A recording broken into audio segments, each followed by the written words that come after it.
RS study में आप सभी का स्वागत है। कक्षा 10वीं एनसीईआरटी गणित में हम अध्याय 4 पढ़ रहे हैं। आज हम प्रश्नावली 4.3 का प्रश्न क्रमांक 5 हल करेंगे। लेकिन दोस्तों, अभी तक आपने अगर चैनल को सब्सक्राइब नहीं किया है तो जल्दी से आप सब्सक्राइब कर लीजिएगा। वीडियो को लाइक करें, शेयर करें, कमेंट्स करें। दोस्तों, इससे पहले हमने 4.3 में ही 4 प्रश्नों को हल किया है। आपने अगर नहीं देखा है तो आप चैनल की प्लेलिस्ट में जाएँ, वहाँ से आप कक्षा 10वीं के कोई भी सवाल देख सकते हो। ठीक है, नीचे डिस्क्रिप्शन में उसका लिंक दिया गया है और ऊपर आई बटन में भी आप वहाँ से देख सकते हो। प्रश्न है हमारा कि एक क्लास टेस्ट में शेफाली के गणित और अंग्रेजी में प्राप्त किए गए अंकों का योग 30 है। यदि उसको गणित में 2 अंक अधिक और अंग्रेजी में 3 अंक कम मिलते तो उसके अंकों का गुणनफल 210 होता। तो उसके द्वारा दोनों विषय में प्राप्त किए गए अंक ज्ञात कीजिए। तो हमें यहाँ पे शेफाली के अंक प्राप्त जो किए इसने गणित में और अंग्रेजी में, ठीक है, दोनों विषय में प्राप्त किए अंक को हमें ज्ञात करना है। और कहा गया है इसमें कि जो दोनों में अंक मिले हैं उनका योग कितना है, 30 है। और यदि उसको गणित में 2 अंक कम मिलते और अंग्रेजी में 3 मिलते तो दोनों का जो गुणनफल है वो कितना हो जाता, 210 हो जाता। ठीक है, तो लास्ट में हमें जो पूछा गया उसको मान लेते हैं कि उसके द्वारा दोनों विषय में प्राप्त किए गए अंक ज्ञात कीजिए। तो पहले हम इन दोनों में से कोई एक को मान लेते हैं। तो मान लेते हैं कि हमें जो शेफाली उसको एक्स अंक मिलते हैं गणित में। ठीक है, इसको क्या मान लेते हैं, हम एक्स अंक मान लेते हैं। ठीक है, अभी हम प्रश्न को यहाँ तक हल करेंगे। तो मान लिया कि उसको गणित में एक्स मिल रहा है, लेकिन यहाँ पे एक बात क्या कह रहा है कि जो दोनों अंकों का योग है वो कितना, 30 है।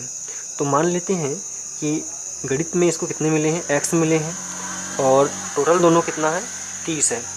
तो अगर 30 में हम एक्स को माइनस कर दें तो जो अंग्रेजी विषय में मिला है वो अंक हमको मिल जाएगा। ठीक, कहने का मतलब इतना, दोनों का योग कितना है, 30 है। और पहला हमने x मान लिया, तो 30 से अगर x को हम हटाएंगे तो हमें दूसरा अंक प्राप्त हो जाएगा। ठीक है, तो हम यहाँ पे मान लेते हैं कि जो शेफाली है उसको गणित में x अंक मिलते हैं। ठीक है, तो हल, माना कि शेफाली को गणित में एक्स अंक मिलते हैं तब अंग्रेजी में, तो जब इसको हमने मान लिया कि गणित में इसको एक्स मिल रहे हैं तो अंग्रेजी में कितने मिलेंगे, इसमें मिल जाएंगे, टोटल कितने हैं, 30 है। तो इसमें से हम एक्स घटा देंगे तो कहेंगे कि अंग्रेजी में इसको 30 ऋण एक्स अंक मिलते हैं। ठीक है, उसके बाद में प्रश्न क्या कहता है कि यदि उसको गणित में 2 अंक अधिक और अंग्रेजी में 3 अंक कम मिलते हैं तो अंकों का जो गुणनफल है वो 210 हो जाता है। तो ठीक है, इसको हम गणित में 2 अंक कम कर लेते हैं, सॉरी बढ़ा देते हैं, अंग्रेजी में 3 अंक कम कर देते हैं। तो यहाँ पे हम लिखेंगे कि गणित में 2 अंक अधिक करने पर, और ये क्यों किया जा रहा है 2 अंक अधिक, क्योंकि ये प्रश्न में कहा गया है। तो गणित में कितना था, x था, और जब इसमें 2 अंक हम अधिक करेंगे तो कितना हो जाएगा, x धन 2 हो जाएगा। ठीक है, उसी प्रकार यहाँ हम प्रश्न अनुसार भी लिख सकते हैं, प्रश्न अनुसार, उसी अनुसार अंग्रेजी में 3 अंक कम करने पर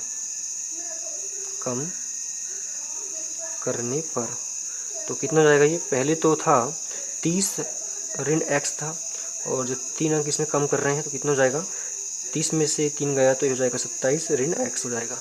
ठीक है, उसके बाद में क्या कहता है कि दोनों का जो गुणनफल है, ठीक है, अंकों का गुणनफल जो है 210 है।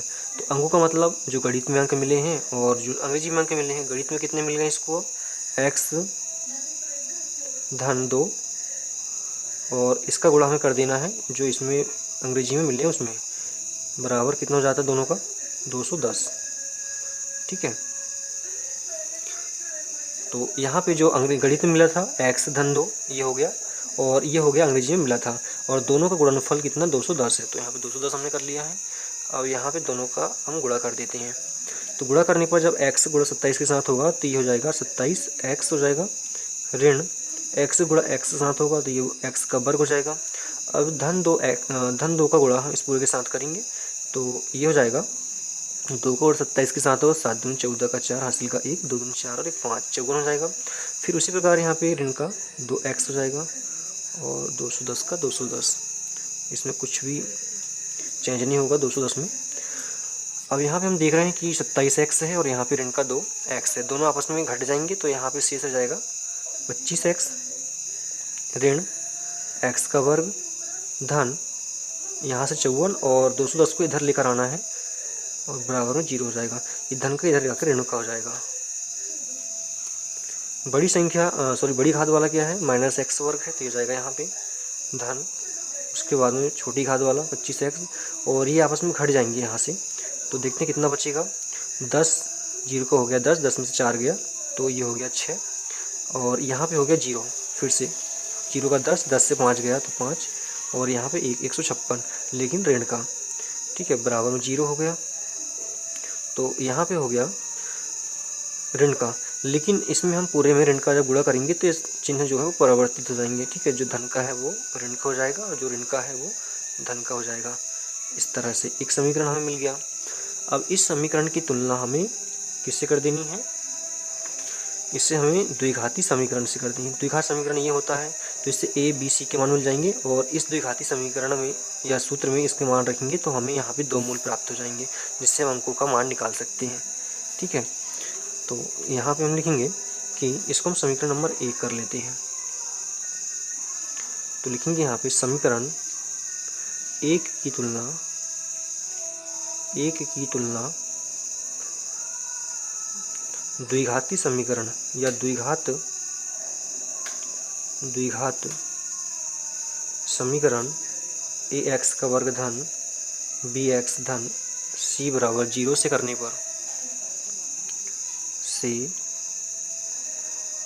पर तो यहाँ पे a का मान मिल जाएगा हमें कितना 1, b का मान मिल जाएगा -25 और c का मान मिल जाएगा 156, ठीक है। इससे हम तुलना करेंगे तो यहाँ पे a और b c के मान हमें मिल जाएंगे और यहाँ पे हम लगा देंगे द्विघाती सूत्र। ये होता है x बराबर -b माइनस प्लस रूट के अंदर b square plus -4ac upon 2a, ठीक है। ये फार्मूला यहाँ पर नोट कर लिया हमने और ये सारे मान इसमें हम रख लेते हैं। अब x बराबर सूत्र में ऋण लगा, पहले तो ऋण लगा दीजिएगा, उसके बाद में b कितना है -25 है तो ये माइनस का 25 हो जाएगा, यहाँ पे माइनस प्लस हो जाएगा रूट बाई b स्क्वायर। तो b का मान कितना हमारे पास में 25 है, ऋण 25 है तो ये ऋण का 25 हो जाएगा और वर्ग लग जाएगा क्योंकि यहाँ वर्ग लगा हुआ है, माइनस का माइनस 4 का 4 हो जाएगा। a का मान कितना 1 है तो 1 हो जाएगा यहाँ पे और c का मान कितना 156 है तो यहाँ पे 156 और इसके बटे में कितना हो जाएगा 2a, 2 गुणा a का मान कितना 1 है तो यहाँ पे 1 आ जाएगा, ठीक है। अब इसे हल कर लेना है। हल करने पर ऋण और ऋण का जब गुणा होगा धन हो जाएगा, धन का 25 माइनस प्लस माइनस 25 का वर्ग है तो 25 का वर्ग कितना होता है 625 होता है, 625 लिखा हमने। अब यहाँ पे माइनस लगा है तो यहाँ पे 2 बार माइनस होगा, जब 2 बार 25 है तो 2 बार ही माइनस ही होगा, तो माइनस का जब गुणा माइनस में होगा तो प्लस हो जाएगा, तो प्लस लिखने की आवश्यकता यहाँ पे है नहीं।